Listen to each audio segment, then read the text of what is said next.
ബംഗ്ലാദേശിൽ ഇപ്പോൾ അധികാരത്തിൽ വന്നിരിക്കുന്ന താൽക്കാലികമായിട്ടാണെങ്കിൽ പോലും മുഹമ്മദ് യൂനൂസിന് ഹിന്ദു ക്ഷേത്രങ്ങൾ സന്ദർശിക്കേണ്ടി വന്നിരിക്കുന്നു. ഹിന്ദു ക്ഷേത്രങ്ങളിൽ പോയിട്ട് അവിടെ അക്രമത്തിനിരയായ മുസ്ലിങ്ങളുടെ അക്രമത്തിനിരയായ ഹിന്ദുക്കളോട് അനുഭാവം പ്രകടിപ്പിക്കുകയും അക്രമികളെ കർശനമായി നേരിടുമെന്ന് പറയുകയും ചെയ്തിരിക്കുന്നു. എന്താണ് യൂനൂസിന് ഇതിന്റെ പിന്നിലുള്ള സമ്മർദ്ദം? എന്താണ് അഭിനയം?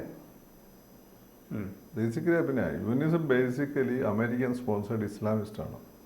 അമേരിക്കൻ സ്പോൺസേഡ് മാത്രമായ വലിയ പ്രശ്നമല്ല, അമേരിക്കനെ പണിയെടുത്താൽ മതി. ഇസ്ലാമിസ്റ്റ് മാത്രമായാലും വലിയ പ്രശ്നമൊന്നുമില്ല. ഇവിടുത്തെ ജമാഅത്തെ ഇസ്ലാമിക്കാരെ പോലെ കുറച്ച് ബുദ്ധിജീവിതരൊക്കെ വന്ന് നടക്കുക വലിയ കുഴപ്പമുണ്ടാവില്ല.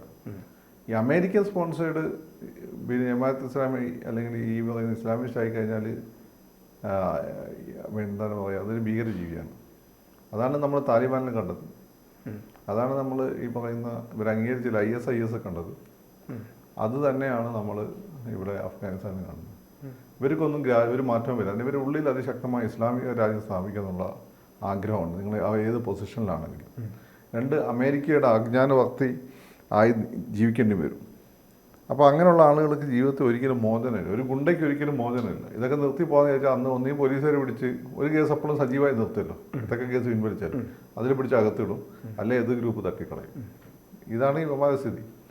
അപ്പോൾ ഇതൊരു അഭിനയമാണ്. അഭിനയത്തിന് കാരണം അത് നിങ്ങൾ ചോദിച്ച പോലെ ആഗോള സമ്മർദ്ദമാണ്. ആഗോള സമ്മർദ്ദം വെച്ചാൽ മുമ്പ് ഹിന്ദുക്കൾ പോലെ ചെയ്യപ്പെടും, അന്ന് ഇത്രയും വലിയ ആഗോള സമ്മർദ്ദം ഉണ്ടായിരുന്നില്ല. ഇന്ന് ഒരു കാര്യം വെച്ചാൽ ഈ RSS പറയുന്ന പോലെ ഹിന്ദു ഉണർന്നു എന്നുള്ളത് സത്യമാണ്. ഹിന്ദു ഉണരാനുള്ള ഒരു പ്രധാനപ്പെട്ട കാരണം മോഡി ഗവൺമെൻറ്റാണ്. കാരണം വെച്ചാൽ ഹിന്ദുസിൻ്റെ പ്രശ്നം വരുമ്പോൾ അവിടെ വളരെ കൃത്യമായിട്ട് ഇടപെടും. മുമ്പ് അതിൽ ഇൻ്റർനാഷണൽ കമ്മ്യൂണിറ്റി എന്ത് വിചാരിക്കും, നമ്മളെ രാജ്യത്തെ കാര്യം നോക്കിയാൽ പോലെ എന്നൊക്കെ വിചാരിച്ചിട്ട് കോൺഗ്രസ് വളരെ നൈവായിട്ട് അങ്ങ് നിൽക്കുകയായിരുന്നു. കോൺഗ്രസ് ഒരു കുഴപ്പമൊന്നുമല്ല. അതുകൊണ്ട് വെച്ചാൽ നമുക്ക് ഇൻ്റർനാഷണലി അത്ര ശത്രുക്കൾ ഉണ്ടായിരുന്നു. അപ്പോൾ ഇന്ദിരാഗാന്ധിക്ക് ശത്രുക്കൾ ഉണ്ടായിരുന്നു. നിങ്ങളുടെ ഒരു നാഷണൽ ഐഡൻറ്റിറ്റി മുന്നോട്ട് വെച്ചുകൊണ്ട് ഇൻഡിപെൻഡൻറ്റ് ശക്തവുമായി മുന്നോട്ട് പോകുമ്പോൾ സ്വാഭാവികമായിട്ട് ശത്രുക്കളുണ്ടാവും, കോൺഫ്ലിക്റ്റുകളുണ്ടാവും. അത് ലോകത്ത് എല്ലായിടത്തും ഉണ്ടായിട്ടുണ്ട്. ഇപ്പോൾ ഹിറ്റ്ലറിൻ്റെ കാര്യത്തിലാണെങ്കിലും സ്റ്റാലിൻ്റെ കാര്യത്തിലാണെങ്കിലും, സ്റ്റാലിൻ ഈ പറയുന്ന കമ്മ്യൂണിസ്റ്റൊക്കെ വലിയ ഡയലോഗ് അടിക്കാൻ പോലും ബേസിക്കലി റഷ്യനായിരുന്നു. അത് കഴിഞ്ഞിട്ട് ആഗോള വിപ്ലവമൊക്കെ ഉണ്ടായിരുന്നുള്ളൂ. മനസ്സിലായില്ലേ? അപ്പം ഇത്തരം എതിർപ്പുകളുണ്ടാവും. ഇപ്പോൾ ട്രംപിൻ്റെ കാര്യത്തിൻ്റെ പ്രശ്നം അതല്ലേ. ട്രംപിന് ഇത്തിരി എതിർപ്പ് വരാൻ കാരണം ട്രംപ് ആഫ്റ്റർ ഓൾ അമേരിക്കനാണ്. അമേരിക്കൻ നാഷണലിസം എന്നുള്ള ഒരു കോൺസെപ്റ്റാണ്. ക്ലിൻ്റൺ ഒന്നും അങ്ങനെ അമേരിക്കൻ നാഷണലിസം ആയിരുന്നില്ല, ബേസിക്കലി വാൾ സ്ട്രീറ്റിൻ്റെ താല്പര്യങ്ങളായിരുന്നു. ബാക്കി എല്ലാവരും അങ്ങനെ തന്നെ. ട്രംപിന് ഇത്രയും പുറക്കപ്പെടാൻ ഒരു കാരണം അതാണ്. അപ്പോൾ ഹിന്ദുസിൻ്റെ കാര്യത്തിൽ ഇന്ത്യ ഉണരുക, ഈ ഹിന്ദു പതുക്കെ ഈ Jewish community, American Jewish community പോലെ അന്താരാഷ്ട്ര തലത്തിൽ സമ്മർദ്ദം ചെലുത്താവുന്ന ശക്തിയായി മാറിയിട്ടുണ്ട്. ലോകത്തെ പ്രധാന രാജ്യങ്ങളെല്ലാം ഹിന്ദു ഡയസ്പോറ വളരെ ശക്തമാണ്. ഈ ഹിന്ദു ഡയസ്പോറ അവിടങ്ങളിലൊക്കെ ഋഷി സുനക്കിനൊക്കെ പോലെ വളരെ ഇൻഫ്ലുവൻഷ്യലാണ്. വളരെ ഈ പൈസ മിത്തലിനെയൊക്കെ പോലെ പൈസയുണ്ട്. അപ്പം ഇന്ത്യൻ ഡയസ്പോറ, ഹിന്ദു ഡയസ്പോറ വളരെ സ്ട്രോങ് ആയപ്പോൾ ഈ രാജ്യങ്ങളെല്ലാം ഒരു സ്വാധീനം ചെലുത്താൻ പറ്റും. ഇപ്പോൾ നമുക്ക് ഇപ്പോൾ കാനഡയെ പോലും നമുക്ക് സ്വാധീനം ചെലുത്താൻ പറ്റും. പക്ഷേ പ്രശ്നം വെച്ചാൽ അവിടെ സിക്കാരായിപ്പോയി. സിക്കാർ ഓൾറെഡി അവിടെ സെറ്റിൽ ചെയ്ത് അവർ ആൻറ്റി ഇന്ത്യനായിപ്പോയി. അല്ലെങ്കിൽ സിക്കാരാണ് ബേസിക്കലി കാനഡ ഭരിക്കുന്നത്. അപ്പം ഇതിൻ്റെ ഒരു സമ്മർദ്ദമുണ്ട്. രണ്ടാമത്തെ കാര്യം എന്ന് വെച്ചാൽ ഈ രീതിയിൽ അങ്ങ് പോയി കഴിഞ്ഞാൽ ഈ സാധനം യൂനിസിനെതിരെ ഇവരെ കയ്യിൽ നിന്ന് വിട്ടുപോകുന്നൊരു പേടി അമേരിക്കയ്ക്കുണ്ട്. ഇങ്ങനെ അമേരിക്കയുടെ കയ്യിൽ നിന്ന് വിട്ടുപോകുന്നുള്ളവർ. കാരണം എന്താ വെച്ചാൽ ഇത്തിരി ഹിന്ദു വംശഹത്യയൊക്കെ നടക്കുമ്പോൾ ഹിന്ദുക്കൾ തിരിച്ചടിക്കും. നിങ്ങൾക്ക് ഒന്നും നഷ്ടപ്പെടാനില്ല, പിന്നെ നോക്കാനില്ല, ഹിന്ദു തിരിച്ചടിക്കും. അപ്പോൾ ഹിന്ദു തിരിച്ചടിച്ചു തുടങ്ങി കഴിഞ്ഞാൽ ഇവിടെ നിൽക്കില്ല. ഇന്ത്യ മോഡിൻ്റെ ഓവലുള്ള കഥകൾ ഇന്ത്യ അബദ്ധമൊന്നും കാണിക്കില്ല, പക്ഷേ ഇന്ത്യ വേറെ പണിയൊക്കെ ചെയ്യും. പല സ്ഥലത്തും കറങ്ങിയാണെന്ന് ആരൊക്കെ വെടിച്ച് ചൊല്ലുന്ന ആളുകളൊക്കെ നമ്മുടെ ചുറ്റും ഉണ്ടല്ലോ. യൂനിസ് ഉണ്ടാവുമെന്ന് പറയാൻ പറ്റില്ല. പിന്നെ ഹിന്ദുവിന് വേണ്ടി രാമൻ എന്ന ചാവേറുകളായ ആളുകളുണ്ട്. ഹിന്ദുവിന് ഒരു ചാവേറാകാൻ പറ്റുമെന്ന് വെച്ചാൽ ഒരു കോസിന് വേണ്ടി ചാവേറാകാൻ പറ്റും. ഇപ്പോൾ നമ്മളെ വടക്കം പാട്ടുകളുടെ ചാവേമാരൊക്കെ ഹിന്ദുക്കളായിരുന്നു. ഈ ചാവേന്നുള്ള കോൺസെപ്റ്റ് തന്നെ ഇവിടുന്നാണ് പോകുന്നത്. അപ്പം പിന്നെ ഇന്തോനേഷ്യ മറ്റേ ഇറാനിലെ ഹസാസിൻ എന്നുള്ള ഇത് തന്നെ ചാവേർ എന്നുള്ള സാധനം പോകുന്നു. അപ്പം ഇത്തരം ചാവേറുകൾ അവർ RSS കൺട്രോൾ ആവണമെന്നില്ല. ഇത്തരം ന്യൂസൊക്കെ കണ്ടാലേ കഴിഞ്ഞ ദിവസം ശ്യാമ ഒരു ന്യൂസൊക്കെ വായിക്കുന്നുണ്ട്. അതൊക്കെ വായിച്ച് ഏതൊരാളെയും ചോര തളക്കും. അവസാനം ബംഗ്ലാദേശ് അമ്മമാരെ കയ്യിൽ നിന്ന് പോകും. ഇവന്മാർ വിചാരിച്ചൊരു ഇസ്ലാമിക രാജ്യം ഉണ്ടാക്കി ഈ എന്താ പറയുക, ഈ പിന്നെ മുസ്ലിം രാജ്യങ്ങളുടെ കണ്ണിൽ ഒരു ഓമനയാകാനുള്ള ശ്രമം ഫണ്ടടിക്കാനുള്ള പരിപാടിയാണല്ലോ. അമേരിക്കയുടെ പപ്പറ്റ് രാജ്യമാണോ? ഈ പപ്പറ്റ് രാജ്യമാണെങ്കിൽ ഈ പറയുന്നതിന് ഒരു ജനാധിപത്യ സംവിധാനത്തിലെ പപ്പറ്റ് സംവിധാനത്തെ നമുക്ക് നിലനിർത്താൻ പറ്റുള്ളൂ. ഫോർ എക്സാമ്പിൾ പിന്നെ മാലിക്കി എന്നോ ഇറാഖിലെ മാലിക്കിയുടെ ഗവൺമെൻറ്, അതുപോലെ ഹമീദ് കർസായിയുടെ അഫ്ഗാനിസ്ഥാനിലെ ഗവൺമെൻറ്, അത് മതഭ്രാന്തന്മാരുടെ കയ്യിലേക്ക് വന്നു കഴിഞ്ഞാൽ പിന്നെ ഇവരെ കയ്യിൽ നിൽക്കില്ല, അമേരിക്കയുടെ കയ്യിൽ നിൽക്കില്ല. അമേരിക്കയ്ക്ക് അവിടെ ഇത് ഗോൾസ് അച്ചീവ് ചെയ്യാനുണ്ടല്ലോ, അതിനാണ് ഈ പണി ചെയ്യുന്നത്. അപ്പോൾ സാൻ മാർട്ടിൻ ദ്വീപ് ചിലപ്പോൾ വിട്ടുകൊടുത്തില്ല എന്ന് വരും. ഇന്ത്യയുടെ വടക്കേ അതിർത്തിയിൽ ഒരു അമേരിക്കൻ രാജ്യം സ്ഥാപിച്ചില്ല എന്ന് വരും. ഞാനത് മതത്തിൻ്റെ പേര് അറിയാത്തതുകൊണ്ടാണ്. ബേസിക്കലി ആ മതമായിട്ടല്ല ബന്ധം, അത് അമേരിക്കൻ കളിയാണ്. അത് സ്ഥാപിക്കാൻ പറ്റില്ല എന്ന് വരും. മനസ്സിലായില്ലേ? അപ്പോൾ ഇതാണ് ഇതിൻ്റെ ഒരു കാര്യം. ഇതിങ്ങനെ പോയി കഴിഞ്ഞാൽ എന്ന് വെച്ചാൽ ബംഗ്ലാദേശ് രണ്ടാകുന്ന അവസ്ഥയിലേക്ക് പോകും. കാരണം ഹിന്ദുസ് അവർ തിരിച്ചടിച്ചോളും. ശക്തമായിട്ട് രംഗത്ത് വന്നു ഹിന്ദുക്കൾ. രംഗത്ത് വന്നു, അതൊരു ഇൻഡിക്കേറ്ററാണ്. ഹിന്ദു തിരിച്ചടിച്ചോളും. തിരിച്ചടിച്ചോളും ഇവിടുന്ന് ആയിരിക്കില്ല കളി എടുക്കുക. നമ്മൾ നേരിട്ടൊന്നും ചെയ്യില്ല. നമ്മളേത് മൂന്നാമത്തെ രാജ്യത്ത് ഹിന്ദു ഡയസ്പോറ ഉണ്ടല്ലോ, അവർ UAE സ്പോൺസർ ചെയ്യും, പരിശീലനം കൊടുക്കും. ഇന്ത്യക്ക് ഇഷ്ടം പോലെ ഉണ്ട്. ചില ആഫ്രിക്കൻ രാജ്യങ്ങളും ഭരിക്കുന്നത് അംബാനി അദാനി ഒക്കെയാണ്. അവിടെ കൊണ്ടുപോയിട്ട് കൊടുക്കും. അവിടെ മുസ്ലിംസിനൊന്നും പ്രത്യേകിച്ച് ഒരു സ്വാധീനമില്ലാത്ത സ്ഥലങ്ങളുണ്ട്. പിന്നെ ഈ ഭൂമധ്യരേഖയുടെ തെക്ക് വശത്ത് കിടക്കുന്ന പോലെ ആഫ്രിക്കൻ രാജ്യങ്ങളിലും നിങ്ങൾ പേര് പോലും കേട്ടിട്ടുണ്ടാവില്ല. അവിടെയൊക്കെ ശക്തമായി അവിടെ ആര് ഭരിക്കണമെന്ന് വരെ തീരുമാനിക്കുക അംബാനി അദാനിയൊക്കെയാണ്. അവിടെ കൊണ്ടുപോയി പരിശീലനം കൊടുത്തിട്ട് കയറ്റി വിടും. അതൊരു കഥയും.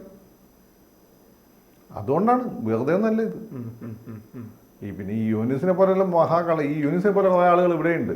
കാരണം കാണുമ്പോൾ ഭയങ്കര ഹിന്ദു സ്നേഹവും, എഴുത്തിനിരുത്താൻ പോവും, പിന്നെ എന്താണ് നൂലുകെട്ടിന് പോവും, ഭയങ്കര വർത്താനൊക്കെ പറയും, ഉള്ളിൽ ഭയങ്കര വിഷമായിരിക്കും.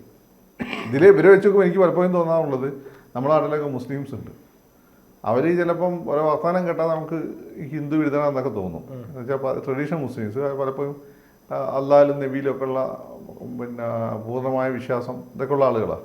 പക്ഷെ അവരൊന്നും ഹിന്ദു വിരുദ്ധരൊന്നല്ല, അവരവരുടെ മതം പറയുന്നേ ഉള്ളൂ. പക്ഷേ അതല്ലാതെ ഹിന്ദു മതം മഹത്തരമാണ്, മറ്റേതാണ് എന്നൊക്കെ പറഞ്ഞിട്ട് ഇസ്ലാമിക രാഷ്ട്ര സങ്കല്പമുള്ള ആളുകളാണെന്ന് നമുക്കറിയാം. അത് തന്നെയാണ് ഉദ്ദേശം, അത് നമുക്ക് എല്ലാവർക്കും അറിയാവുന്നത്. എന്നിട്ട് ഈ എഴുത്തിന് ഇരുത്താനും പിന്നെ നൂലുകെട്ടിനും പോയിട്ട് കാര്യം ചെയ്യുന്നുണ്ടെങ്കിൽ അവൻ്റെ അഭിനയിക്കണം അവൻ. ഇപ്പം ഞാൻ വിളക്കെത്തിക്കാറുണ്ട്, എനിക്ക് പ്രശ്നമൊന്നുമില്ല, ന്യൂട്ടിക്കാത്തോട്ട് പ്രശ്നമില്ല. എനിക്ക് എഴുത്തിന് ഇരുത്തുന്ന ഇതൊന്നും പ്രശ്നമില്ല. എൻ്റെ വിശ്വാസം എൻ്റെ ഉള്ളൂ. എനിക്ക് രാഷ്ട്ര സങ്കല്പമൊന്നുമില്ല, താല്പര്യമില്ല. ഇസ്ലാമിക രാജ്യത്തെക്കാളും നല്ലത് ഒരു ജനാധിപത്യ രാജ്യം ഹിന്ദു രാജ്യമൊക്കെ ആയിരിക്കുന്നത്. എൻ്റെ പൂർവ്വയിൽ ഹിന്ദു രാഷ്ട്രത്തിലുണ്ട്, വെരി ഹാപ്പി ഇൻ കാലിക്കറ്റ് സാമൂതി ഇടാണ്ടല്ലോ. അപ്പം എനിക്കതൊരു പ്രശ്നമുള്ള കാര്യമൊന്നുമല്ല. അപ്പോൾ പക്ഷേ എന്നോട് ചില കാര്യങ്ങൾ പിന്നെ കാര്യങ്ങൾ എനിക്ക് ചെയ്യാൻ പറ്റില്ല. കാരണം അതെൻ്റെ വിശ്വാസമായിട്ട് ബന്ധപ്പെട്ടുള്ള കാര്യം. നിങ്ങൾക്ക് എന്താ പറയുക, ചില വിഷയങ്ങൾ ഞാൻ പറയും, എനിക്ക് പറ്റാത്ത കാര്യമാണ്. എൻ്റെ വിശ്വാസമായിട്ട് ബന്ധപ്പെട്ടുള്ള കാര്യമാണ്. അതല്ല ഇവരെന്തും ചെയ്യും. ഇവർ ഹിന്ദുക്കളെ കണ്ണും പൊടിയിടാൻ വേണ്ടി എന്തും ചെയ്യും, ക്രിസ്ത്യാനികളെ കണ്ണും പൊടിയിടാൻ വേണ്ടി എന്തും ചെയ്യും. എന്നാൽ ബേസിക്കലി തുറപ്പം പണിയായിരിക്കും. അപ്പോൾ യൂനുസിന്റെ ഇപ്പോഴത്തെ പ്രവൃത്തി നമ്മൾ പൊള്ളയാണ്, അഭിനയമാണ്, പേടിച്ച് ഈ നടപടി എടുക്കുമെന്നൊക്കെ പറയുന്നത് ചുമ്മാ ആയിരിക്കും. നടപടി എടുക്കേണ്ടി വരും. ചില പേരിന് മാത്രം ചില നടപടിയൊക്കെ എടുക്കും, പക്ഷേ സംരക്ഷണം കൊടുക്കേണ്ടതായിട്ട് വരും. നിലവിലുള്ള ക്രൈമുകളിൽ പേരിന് മാത്രം നടപടി എടുക്കും, പക്ഷെ സംരക്ഷണം കൊടുക്കേണ്ടതായിട്ട് വരും. ഇല്ലെങ്കിൽ ഈ പറയുന്നതിനായി ബംഗ്ലാദേശിന് രാജ്യം ഉണ്ടാവില്ല. നിങ്ങൾക്ക് ലോകത്ത് ആദ്യമായിട്ടൊരു ഹിന്ദു രാഷ്ട്രം കാണേണ്ടതായിട്ട് വരും. മുമ്പ് ഒരു രാഷ്ട്രം ഉണ്ടായിരുന്നു, അത് പിന്നെ ഈ മാവോയിസ്റ്റുകൾ നശിപ്പിച്ചു കളഞ്ഞു. Nepal official, India basically Hindu രാഷ്ട്രമാണ്, പക്ഷെ ഒഫീഷ്യലും ഹിന്ദു രാഷ്ട്രം ഉണ്ടായിരുന്നു. ഇതായിരുന്നു. ഇതിപ്പോൾ അങ്ങനെ പോകാൻ സാധ്യതയുണ്ട് ഈ രീതിയിൽ പോവുകയാണെങ്കിൽ. അതിനുള്ള കെൽപ്പ് ഹിന്ദുക്കൾക്കുണ്ട്. നിങ്ങൾ ഈ കാണുന്നൊന്നുമല്ല ഹിന്ദു. ഞാൻ കേരളത്തിലെ പ്രധാനപ്പെട്ട ഹിന്ദു സമുദായ സംഘടന അല്ല, എനിക്കതങ്ങോട്ട് ഉൾക്കൊള്ളാൻ കഴിയുന്നില്ല. ബംഗ്ലാദേശിൽ ഒരു ഹിന്ദു രാഷ്ട്രം വന്നുകൂടായികയില്ല എന്ന് പറയുമ്പോൾ അത് അതിന്റെ ഒരു ബേസ് അല്ല. ഈ രീതി ഹിന്ദു പീഡിപ്പിക്കോട്ടെ, ഹിന്ദു എന്ത് ചെയ്യും? നിങ്ങൾ ഈ രീതി പീഡിപ്പിക്കും, അവന്റെ മക്കളെ തട്ടിക്കൊണ്ട് പോകുന്നു, വീട്ടിലെ ആളുകളെ കൂട്ടം, ഇവനെന്ത് ചെയ്യും? പിന്നെ അവന് മുൻകൈ നോക്കാനില്ല. അതില്ല, അത് അവൻ ഇറങ്ങി അവിടെ സ്വാഭാവികമായിട്ട് അവൻ സംഘടിച്ച് സ്പേസ് അവൻ വെട്ടിപ്പിടിക്കും. ഇന്ത്യക്ക് നേരിട്ട് ഇടപെടാൻ പറ്റില്ലല്ലോ, അതിനുള്ള സപ്പോർട്ടും കിട്ടും. ഒരു സ്പേസ് വെട്ടിപ്പിടിച്ചിരിക്കും, അവന്റെ ഒരു കേന്ദ്രം ഉണ്ടാക്കുകയും ചെയ്യും, സപ്പോർട്ട് കിട്ടും. അത് ശരിയാണ്. അതിൽ ഇന്ത്യ നേരിട്ടൊന്നും ആയിരിക്കില്ല, ഏതായാലും മൂന്നാമത്തെ രാജ്യത്ത് നിന്ന് ഇന്ത്യ ഓപ്പറേറ്റ് ചെയ്യും. അത് ശരി. അപ്പോൾ അവിടെ അമേരിക്കയുടെ ഈ കളികളൊന്നും ഒരു പരിധി കൂടുതൽ നടക്കില്ല. ചാവാൻ തീരുമാനിച്ചു നടക്കുന്ന ഒരു ജനതയുടെ മുന്നിലേ. കാരണം ഈ അഫ്ഗാനിസ്ഥാനിൽ നടന്ന അതല്ലേ, ഈ താലിബാൻകാർ ചെയ്ത അതാണ്. അവരെ സംബന്ധിച്ചിടത്തോളം അവർ ചാവാൻ തയ്യാറാണ്. ഇഷ്ടംപോലെ ടൈമുണ്ട്, അവർക്കൊന്നും നഷ്ടപ്പെടാനില്ല. അമേരിക്കയ്ക്ക് ഒരുപാട് നഷ്ടപ്പെടാണ്ട്, ടൈം ബൗണ്ടഡ് ആണ്. ഫോർഡ് കമ്പനി ഇന്ത്യയിൽ വന്ന പോലെയാണ്, കൃത്യസമയത്തുള്ള ലാഭം വന്നില്ലെങ്കിൽ അമ്മ കൂട്ടി കിട്ടിപ്പോവും. ഫോർഡിനെക്കാട്ടും മോശമായ കമ്പനികൾ ഇവിടെ പിന്നെ ഇന്ന് മാർക്കറ്റ് പിടിച്ചിട്ടുണ്ട്. പക്ഷേ അമേരിക്കൻ രീതി അതല്ല, അവർക്ക് ടൈം ഇമ്പോർട്ടൻ്റ് ആണ്. ഇവർക്ക് ടൈം നഷ്ടപ്പെടാനില്ല ഒന്നുമില്ലാതെ എന്തോന്നും ടൈം ഇമ്പോർട്ടൻ്റ്. അവൻ തിരിച്ചടിക്കാൻ തുടങ്ങി ഇന്ത്യ പോലുള്ള ശക്തമായ രാജ്യം പിന്നെ കയ്യിൽ പിന്നെ എന്താണ് കഥ പറയാതെ അങ്ങ് സപ്പോർട്ട് ചെയ്തവരെന്ത് ചെയ്യും?